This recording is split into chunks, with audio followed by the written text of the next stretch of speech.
లక్షల జనాభా, ఇంకో 40-50 లక్షల 2 కోట్ల గొప్ప సిటీగా గొప్ప ఇక్కడ ఇంత హై గా చెప్పుకుంటాం.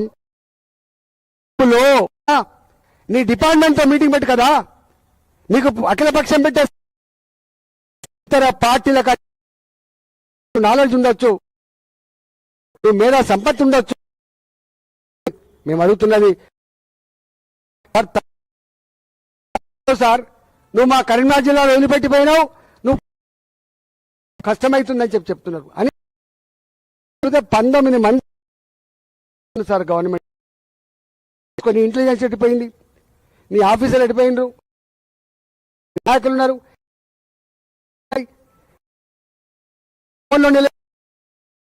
నువ్వు నిలబెడుతున్నది రేపు హైదరాబాద్ ప్రజా ఉత్తర తెలంగాణ కరీంనగర్ ప్రజా రైతాంగాన్ని నిలబెట్టబోతున్నావు.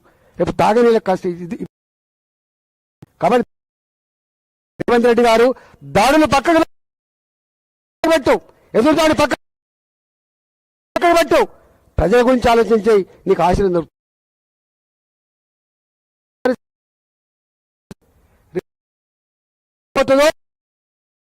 వచ్చినప్పుడు వెళ్తుంది బాబు, ఉన్నప్పుడు కళ్ళు కనబడకుండా అన్ని మాట్లాడతారు. ఇవాళ నీ వందిమా గాథలు ఆహా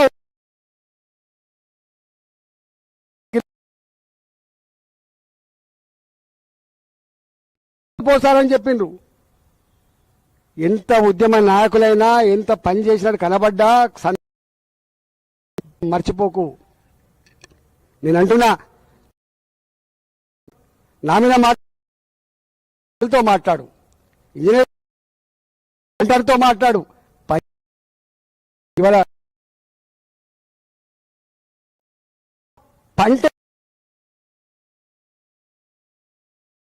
లేకపోతే, ఈనంగా నీళ్ళు లేకపోతే వచ్చే పంట 30,000 పంట అయినప్పటికీ కూడా 3 లక్షల రూపాయలు పెట్టి బాధిత అవుతాడు.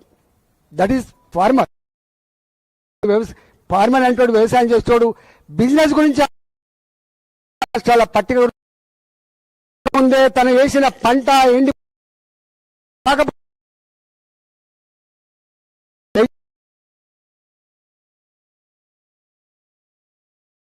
చేవెళ్ళ ప్రాజెక్టు మీ పాత ఏదైతే ఉందో, ఇవాల్టి ప్రాణహిత ప్రాజెక్టు ఏదైతే ఉందో, నేను అంటున్నా నీళ్ళు ఇచ్చినా కూడా ఇవాళ బావిల నీళ్లతో బోర్లతో పంటలు నోటికాడికి వచ్చి ఒక తడి లేకపోతే ఎండిపోతాయి, 2 తళ్ళు లేకపోతే ఎండిపోతాయి.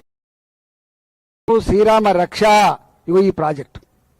మేము అంటున్నాం మొత్తానికి మొత్తమే ఇక ఈ వర్షాలు పడే ఈ చెర్లొద్దు, ఈ కుంటలొద్దు, ఈ సహజంగా వచ్చే నీళ్ళొద్దు, ఎత్తిపోతామని ఎవడ అంటాడా మూర్ఖుడు?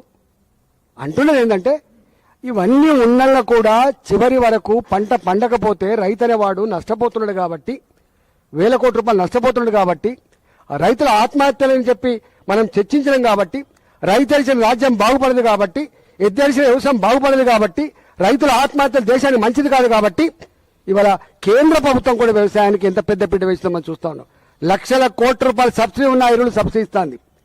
స్వయంగా కేంద్ర ప్రభుత్వమే, నరేంద్ర మోడీ గారే స్వయంగా రైతుకు 6,000 రూపాయల చొప్పున సంవత్సరానికి ఇస్తాడు. ఇవన్నీ కూడా రైతు ఇలా మన దేశం ఇవాళ మన దేశం వ్యవసాయ దేశం. మన ఎకానమీ దాని మీద ఆధారపడి ఉంటుంది.